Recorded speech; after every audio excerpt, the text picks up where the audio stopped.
Hello, I'm Peter Barnes, harpsichord maker and repairer. Today we're looking at MOTing our harpsichord. Of course, it's always a good idea to do this before you buy a harpsichord, but also quite fun to have a look at your own instrument and make sure that everything's in order. I hope this is helpful. We start by looking at the tail end of the harpsichord, where the strings are connected with the hitch pins to the hitch pin rail, and there's a lot of tension on this area, and often a crack will develop along here, not necessarily irreparable, but worth being cautious about. The other area you can check is that the bridge is well adhered to the soundboard. This harpsichord has had an additional piece of timber put in to strengthen this base hitch rail. That looks very secure, although it's not very pretty. Here we have a very generously sized base hitch pin rail with no signs of movement.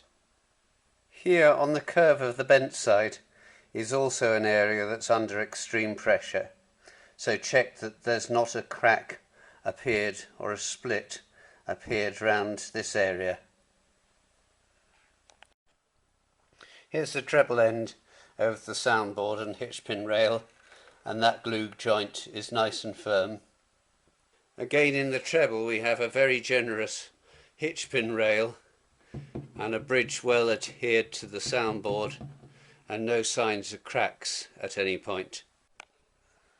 The next area to check is the soundboard. A good soundboard won't necessarily be completely flat. It may well be curved down a bit at this point, and it may well bulge up a little bit here and here. The thing to check though is that the strings aren't in danger of touching either the 4-foot bridge if you've got one, or the soundboard in any area round the middle.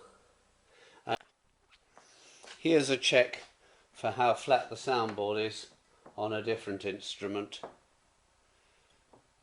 Checking this area you expect to be down a little bit. This you make sure hasn't raised up, and it's fine. The area of the soundboard where you're most likely to have cracks is here in the treble. They can happen for two reasons. One, that the case is distorting, being pulled in here, causing a crack along the soundboard, and the other can of course be due to low humidity. One of the most important checks in any harpsichord is the gap, this space between the registers and the rest plank on this side and the soundboard here. There should be a little free space allowing the register to move. This instrument shows that there's a good gap this side in the middle. You can see the size of the gap here on the base. All very satisfactory. This instrument's now strung with just one 8-foot register, and you'll see that there's plenty of movement. Here the gap between registers and the gap between the rest plank here and the soundboard here is very generous, and there's no risk of these closing up and not being able to move freely backwards and forwards. Let's look carefully at the bottom base end of the rest plank here, which is under a lot of tension, and look at this joint in the case and see if it's come apart and if this has lifted up at all. Also check round the rest plank to make sure that there are no gaps or cracks or obvious signs of the rest plank lifting.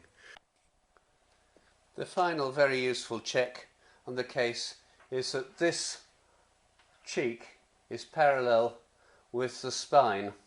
So if you sight from this side and you see this end lower than that, there may be some cause for concern. Here we are sighting from the cheek along the spine to check that this is parallel here to here. You'll notice it's down slightly at this point due to the string tension.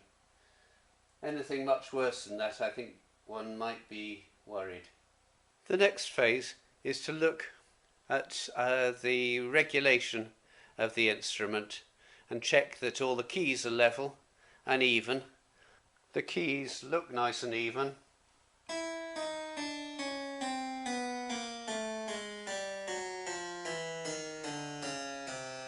And the voicing's good. Now check that there isn't a lot of side to side movement with the jacks. They can move along the length of the strings fine, but if they move side to side this way, that way, it means that sometimes they'll pluck the string hard and sometimes they'll pluck the string soft. Now let's play every register in turn, checking that the notes are even.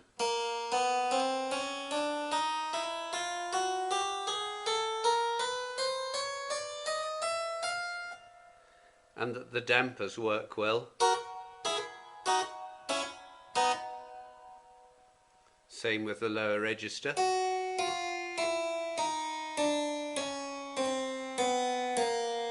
And so on. And with the 4-foot stop.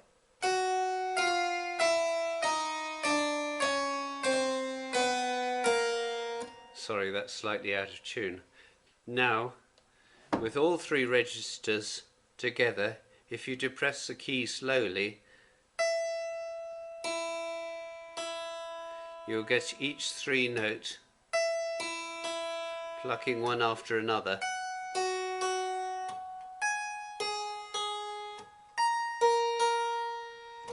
That's called the stagger, and it's important so you're not pressing against the plucking of all 3 strings at once. I hope that was helpful.